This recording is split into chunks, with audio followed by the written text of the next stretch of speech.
Alrighty, guys, welcome to our inaugural episode of the F.O.C. podcast. I'm really excited for our first episode of the F.O.C. podcast. It is the future of construction. That's what F.O.C. stands for. I'm your host, Kyle McLaughlin. I'll be taking you through different episodes of different construction methods, of different innovations in the industry, and overall some just really cool stuff, some cool guests, some cool free advice, some cool tips and tricks and secrets of the trade, if you will. So I'm really excited. I hope you guys are too.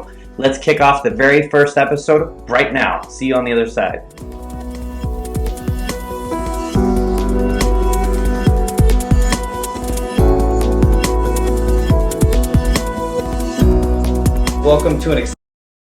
Alrighty, guys, welcome to an exciting episode of the Future of Construction podcast, F.O.C. podcast. My name is Kyle McLaughlin. I'm your host today, and with me I have a really special guest, somebody that's been a mentor to me over the last few years, somebody that I have a lot of respect for. He's taken on the ultimate responsibility and sacrifice by helping us put our company together.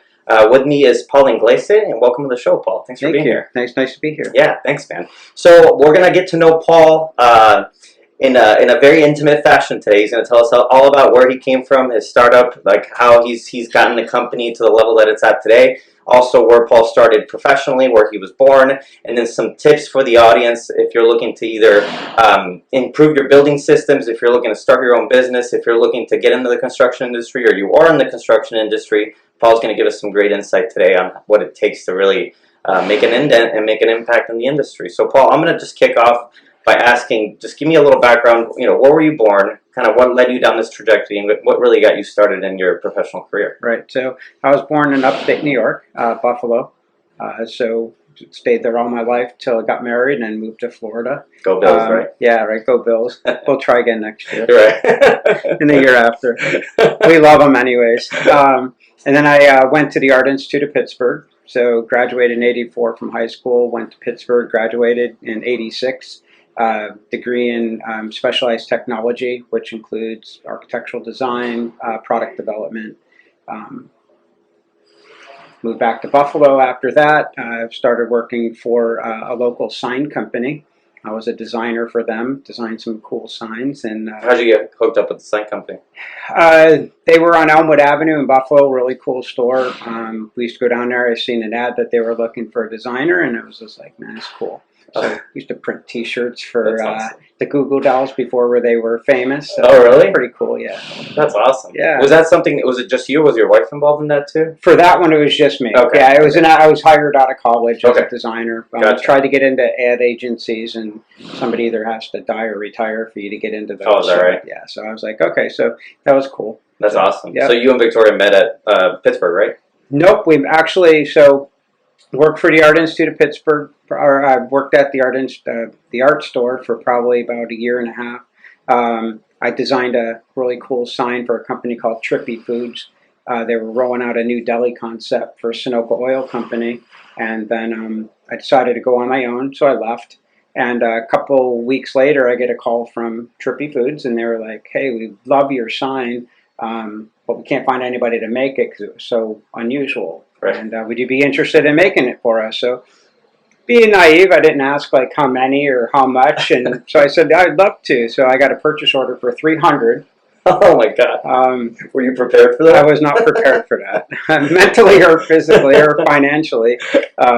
So one of my good friends, his mom let me use her warehouse, and I hired my best friend, bought a old Scooby-Doo van, and I would make the signs during the day, the weeks. He would load them up in the van, go out, install them, come back the next week, I'd load them up again. So we did that, and it worked really well. And I was in New York City for one of the projects we did there, and met up with a Starbucks location, and it was just before they went IPO. That's awesome. And the project manager loved what we were doing and said, "Hey, would you be interested in designing one of our stuff and working with Starbucks?" And I said, "Yeah, cool." So I think it was in Connecticut. We got that location.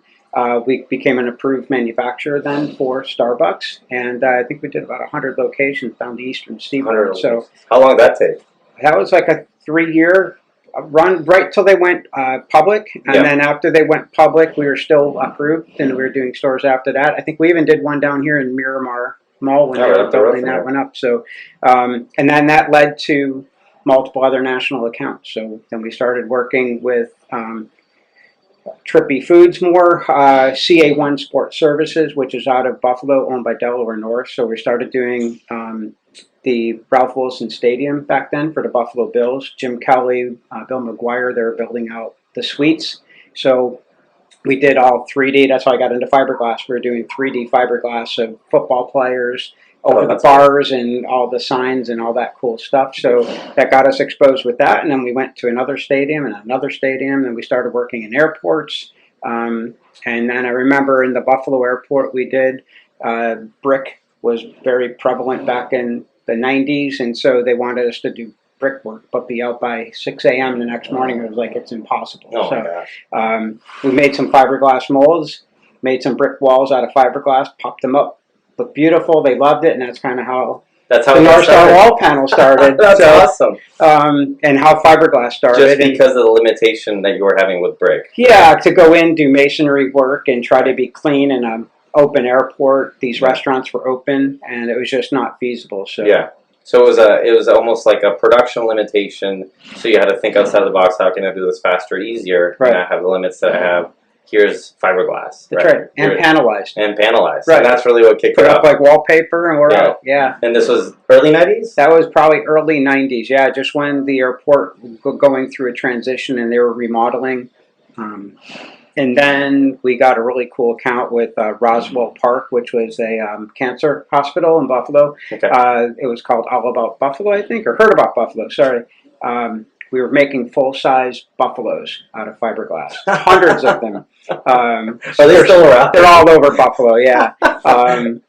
We got to go up there. Yeah, it was cool. See these. So it was funny because there's a joke because we had to subcontract some of them. Yeah. Because they were just too many, and the artist would buy them, and then the artist would decorate them. So we made the buffaloes. But if you ever seen the movie When Nature Calls, when Jim Carrey comes out of the back end of the rhino, that was they guys had to get inside the two parts of the buffalo to fiberglass seam it and then come out the back end. You're kidding. So, and then we had a company help us, but their molds had a gender. Our molds were gender neutral.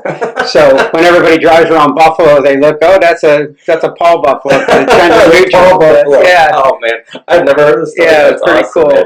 And we got hooked up with our friend Mike Binder. That's when you met him, right? That's when he had Capital Signs, and that's when my wife.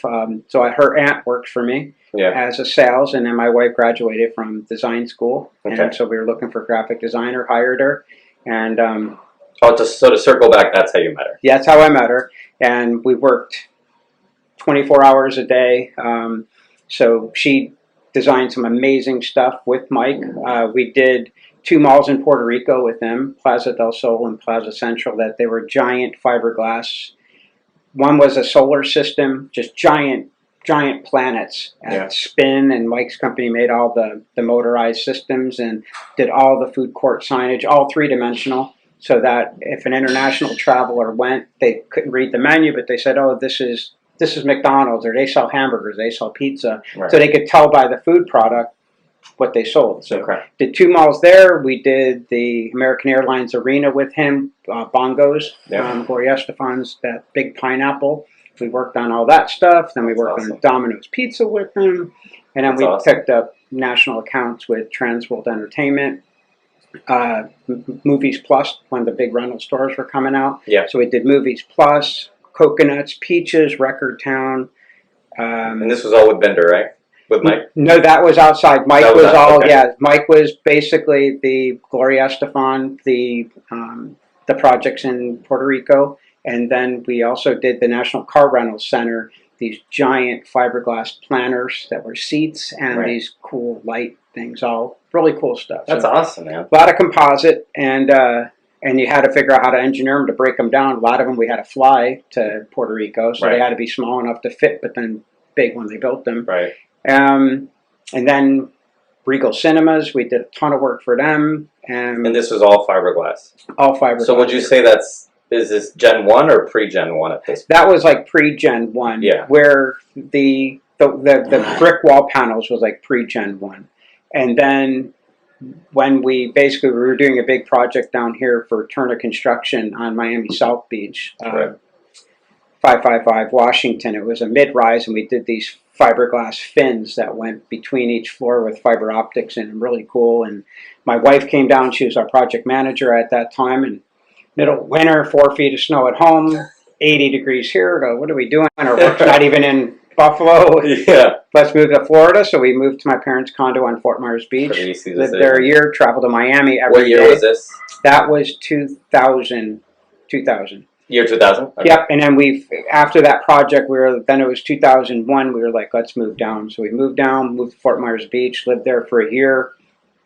I didn't know the area that well in Naples, and it was exploding with precast concrete, and this is where Gen 1 came in. Okay. So I was working for a precast company, precast concrete, doing crown molding and really elaborate railings and columns for like Port Royal homes and stuff like that. So I opened the plant for them, built it up, and then I moved on. One of my good friends at that point had a relationship with the vineyards, and had said to him, hey, we opened up a precast company. We'd like to do your work. And so we got the work, and we were in the vineyards from 2002 all the way to 2008, 2009 when the economy went down. We were doing a ton of work in there. We had a ton of work in Fiddler's Creek, and that's how Gen 1 came. So we started doing coining, precast for the walls of the homes in Port Royal. And I was exterior walls, right? Yeah, the exterior walls. Yep. And I was looking at all the other companies putting just thousands of holes into the block, right, which leaked. Right. And so I was like, let's make bigger panels. So now the panels got so big that I said, let's put them on a frame. That was the first panelized wall. And now I was like, well, now we're building a wall and putting it on a wall. Why don't we just be the wall? Be the wall, right. And so that's kind of what happened. And so that was Gen 1. That's awesome. Light gauge metal stud, 2-inch concrete. So over the next 20 years, you went through Gen 1 all the way to Gen 6 was the first structural load-bearing wall, or was it Gen 5? Gen 5. Gen 5, yeah. Okay. So where are we, like, Gen 5 as far as timeline in your life and before Northstar? Gen 5 was 2015 and 16. And then in 2017, early, is when I started to look at ways to reduce the steel and replace the concrete, because one, it wasn't efficient because you had to do those out in outdoor casting yards. And so working with our partner Strongwell, had them send me some samples. They did my fiberglass embed anchor. That was the first patent. And then I was like, man, this stuff is incredibly strong. It's actually stronger than the steel, easier to work with. Orlando worked with us then. Our guys would come in all cut up because the metal was cutting their legs at the plant. One of our first employees. Yeah, our first employee. And then to get away from the concrete, I knew I needed something that could handle Florida impact. Right. And so we started looking into the ballistic panels. And right. So Gen 6 was developed in 2017 early. And then the Gen 7, which there were some problems with Gen 6, obviously through product and R&D, part of the process. Yeah. And so Gen 7 came out in 2020. Right.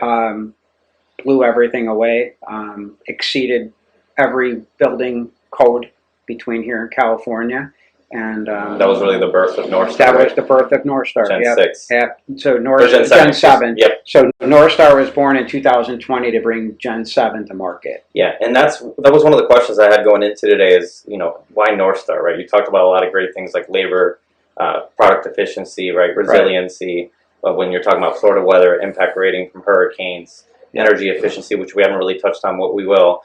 So when you were thinking to yourself, hey, I'm going against the grain, right? I'm not using concrete anymore. I'm not going to, settle for anything less than the best possible standard that I can deliver. Yep. Right. That was really the reason for Northstar, right? That's right. It was just product elevation, product excellence. Yep. It's really delivering something at a higher value than what's currently available. Yep. And because it was a dynamic product, we needed a really good team to bring it to market. Right. I.e. how we all met, That's right? And so, we needed somebody that was excelled in sales that could basically build that team. Finance, where Scott came in, Clinton with his international experience and stuff. So that team was natural progression. That's right. And then you leading engineering and manufacturing. Yep. Then we got into engineering, manufacturing, handle all that in house because it's proprietary. Yeah. And Northstar was born. That's right. And we've had a lot of significant milestones over the last 3 years since inception. But why don't you tell us about what? I mean, you briefly touched on what some of those were, like creating our team, right? Putting our manufacturing facility together. For those of you that don't know, we're in Bonita Springs. We have roughly 30,000 square feet that we operate out of, which is a huge accomplishment in its own. Running 2 CNC machines, full engineering, full in-house design and modeling.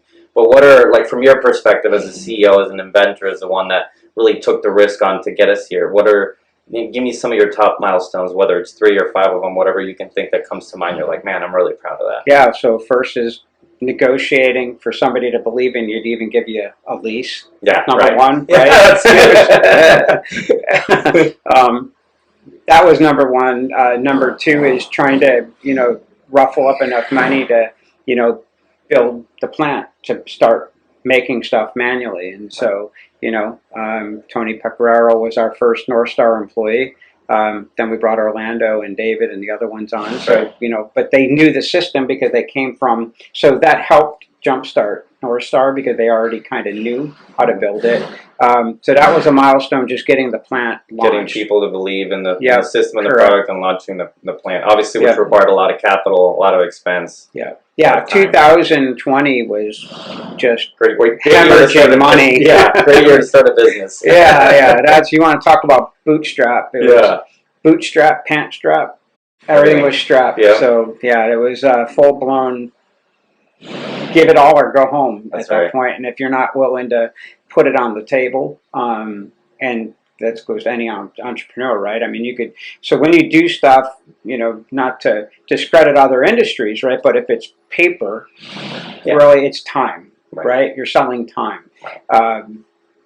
When you have to put a manufacturing facility together and you have huge overhead, huge liability, product liability, engineering liability, human capital, it's just all or nothing, right? Yeah, it's very, very intensive and complex. You look at the industry I came from in real estate. It's paper. You learn how to become a licensed real estate agent. You go through your certification, and then it's just relationships and moving a contract around back and forth. But here, it's just between the capital resources invested, between the capital, the human capital of people being in here, and the complexity of what we do. And then on top of that, being something revolutionary that nobody really has heard of before. Right. So we're really working uphill here to try to get people to believe in us. So I agree with you. A milestone of just getting people to believe in the system, whether it was the first employee, the first investor, the first customer, the first coworker, the first partner.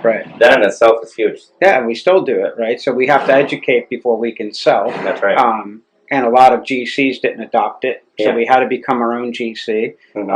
Engineers didn't know how to engineer with it because they weren't trained on composites in school. So we had to create our own load charts and our own engineering. And so, it was like building an industry from nothing. Exactly. First of its kind in the world, really. And it was pretty impressive. And, we went through finances yesterday. And we had $20,000 in revenue in 2020. It quadrupled 2021, and then we had 528% growth between 2021 to 2022. So it was like straight vertical. That's another milestone right there. That's another milestone. The growth aspect of it, and how fast everything's escalated. Yeah, so we went from 1 employee to over 45 within 3 years. We have now 2 patents that have been granted, the only full building system in the world. Now we're working with international partners to try to develop overseas our own products here locally. High-rise cladding, as you know, we're coming out with our Gen 8, which is going into performance testing, and that's probably the next huge milestone. Once Gen 8 is fully tested, it will revolutionize high-rise cladding and wall panel systems. It'd be a good segue because I want to know from your perspective what the next 5 years of Northstar look like, right? So Gen 8 is obviously going to be leading that, from a curtain wall standpoint, from an info wall standpoint. But tell us more about that. Yeah. So 5-year milestone, we're in the final preparations of opening a plant in Georgia. So now it's just how do you keep up with production? We have projects we're specified on. Large project, $3.1 billion in New Jersey. Right. We have projects up in Seattle and Vancouver that we're working with design teams on and design development for high-rise cladding. Right. So now it's just how fast can we grow? How fast can we fine-tune the system? That's right. We're working with robotics. So, you know, again, trying to fine-tune that process to go faster but better. So 5 years, we look to have obviously our plant here in Florida is growing, plant in Georgia, plant in New Jersey, and then potentially plant overseas. And then we're looking for 2 other plants, either in Texas or Nevada. So yeah, I was going to ask out west, so Nevada would be a target. Yeah, Nevada and possibly one up in Vancouver, British Perfect. Columbia to handle that. Tell us about the one in Jersey and why that's so significant. It's probably going to tie back to not only a milestone, but also the early days of your career and how it really came full circle. It's a cool story. Yeah, so the project is called Renaissance at Baderfield. Baderfield has been underdeveloped for years. It's a triangular island in the intercoastal of New Jersey. It was a World War II airport, decommissioned. Mike Binder and a team that we had talked about earlier envisioned building a Formula One syndicated racetrack that compete with Monaco to bring Formula One more to the U.S. in addition to Miami. But it was more than that. It was they wanted to develop a totally sustainable city. And that was run off of a microgrid. Right. So, you know, you're talking all alternative energy. And to be able to do that, they had to have an ultra high performance building system. And you can't get to that type of energy efficiency where the owners of those units don't have an electric bill because it's all regenerated. So we had got on a phone. We could circle how that connected if you want. Yeah, of course. Yeah, let them know. So 2020, when our office was at Naples Bay Resort, and we were working out of the back of a boat. Humble beginnings. Ralph Schmelzer, our one of our second investors, bought a boat so we could have it as it was a yacht. It was beautiful. Yeah. He bought it, and that was our office. And I was in the tunnel of Naples Bay Resort and got a call, and somebody got on the phone, and we were talking about this project. And as we were going on, I had said my name, and he goes, "Is this Paul Inglese from Buffalo?" And I go, "Is this Mike Binder from Philadelphia?" And he goes, "Yeah." And it was this crack. What are the odds of that? And so from that point, for 3 years, we've been part of the design team. We are a partner of the development team. We've been doing preliminary engineering, pricing, scoping over the past 3 years. And so actually I leave for Atlantic City tomorrow. Mayor Marty Small introduced the project last year. This is an update for the State of the City address.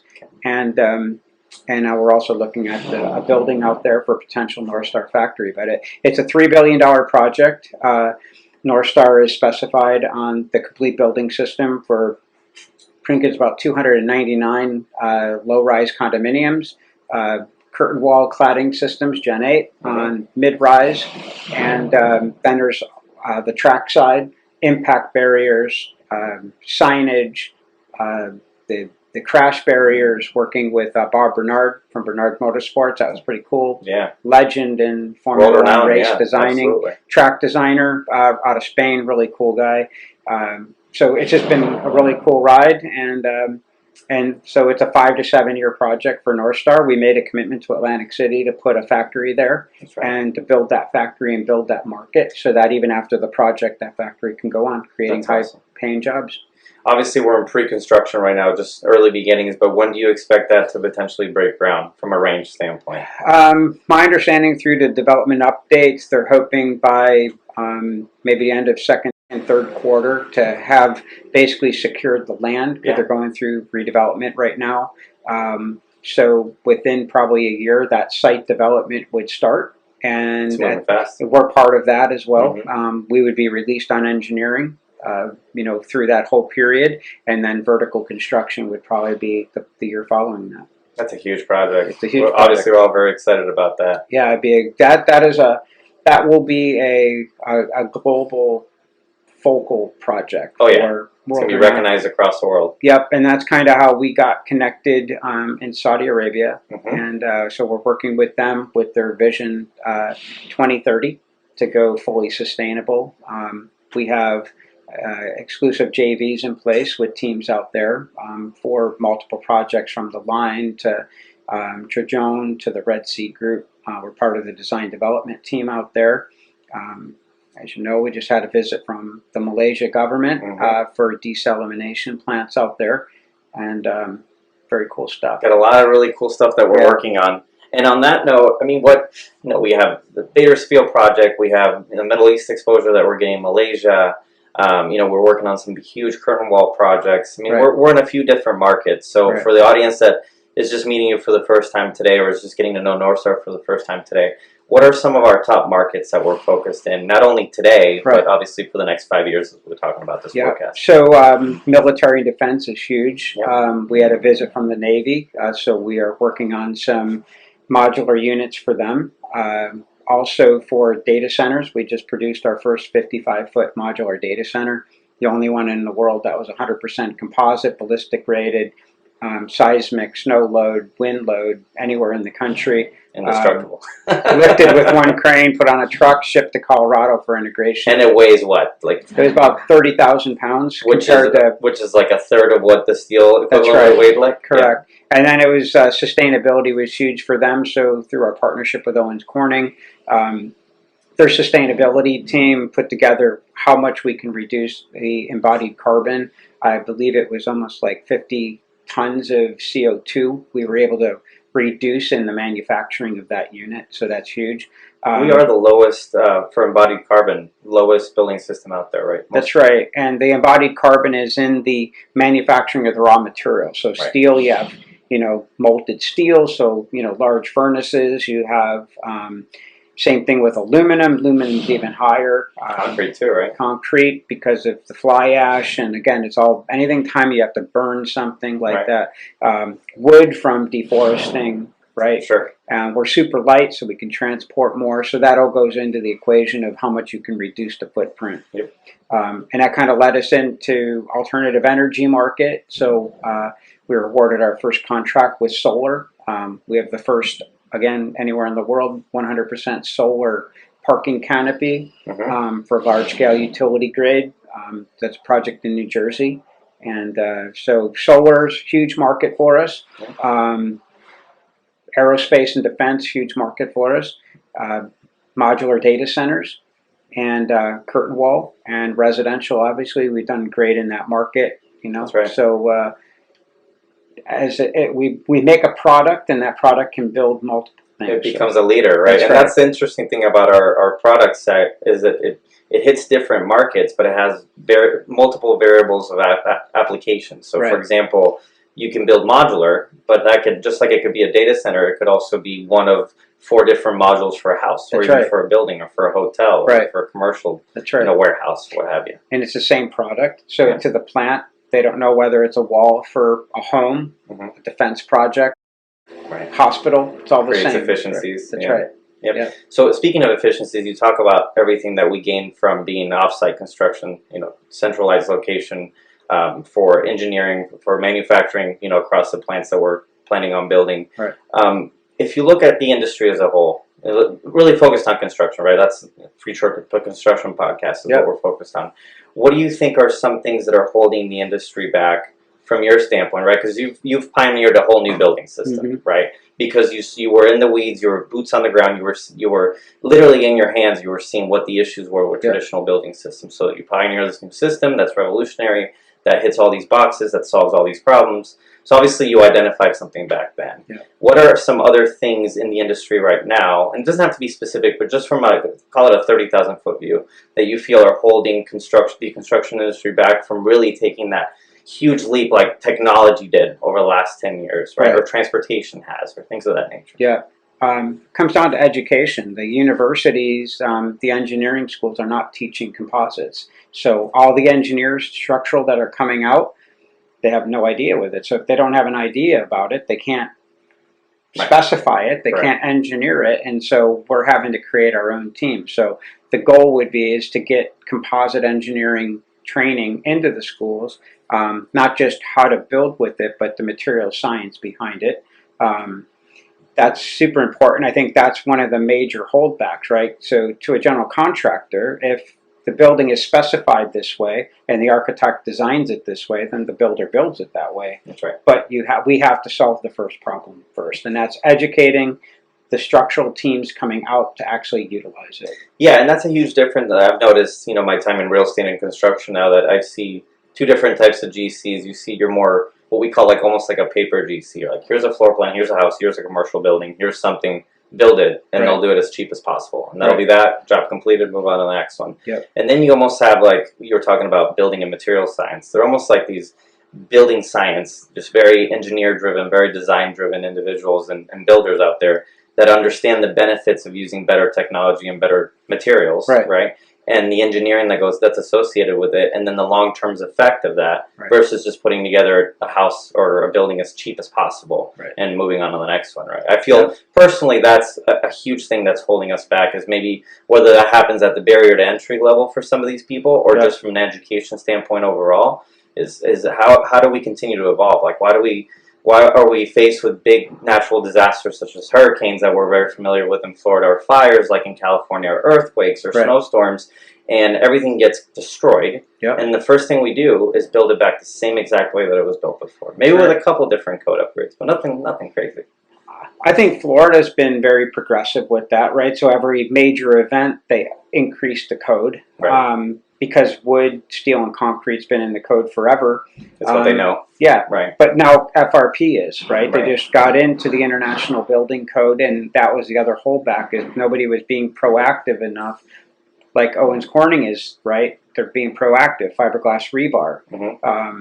That is a huge advancement, because what happened in Miami was because the rebar rusted. All of our groundwater is salty, right? So it's rusting the rebar. It's basically compromising the structure. So when you can identify that, you fix the problem, right? Every other industry, this doesn't work, let's fix the problem. Computers, they used to have major hard drives. Now they're the size of this room. Yeah, exactly. Right? Now they fit into a little laptop. So every industry has evolved, but construction has not. And through my 37 years in commercial construction, I've built with every building system. So I looked at, okay, this system has this problem, this system does this good, and that's how the system was developed. Do we remove every other building material in existence? No, because concrete has a great purpose, right? But you have to look at the need of the project. Where does FRP fit? Where doesn't it fit? Where does steel work better? Where does concrete work better? Highest and best use, right? That's right. Wood, you always have termites, you always have mold. But it's beautiful when it's finished. That's right. Yeah, exactly. So I agree.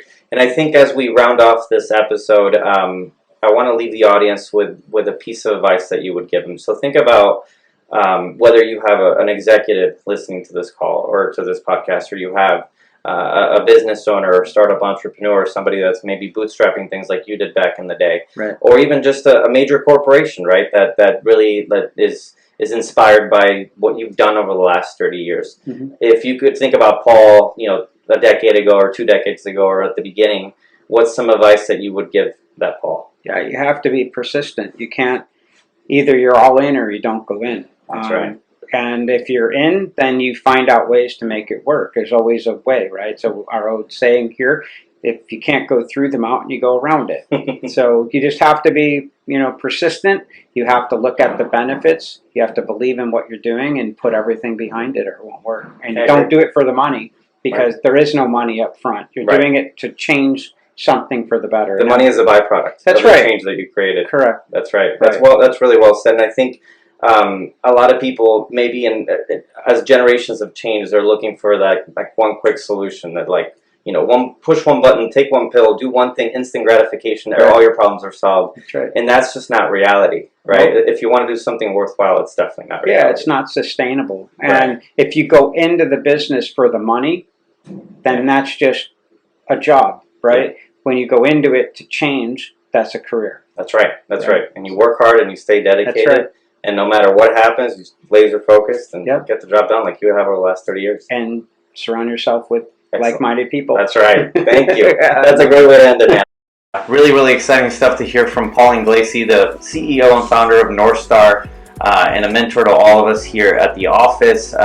It was just awesome getting to know him on a deeper level and seeing what the history of Northstar is and what it's yet to be here in the future. So please, if you have any other questions, if you're interested in our building system, if you need pre-advice, you want to talk to me or any members of the staff, head on to our website. It's northstartgi.com for commercial, and residential is northstarhomes.us.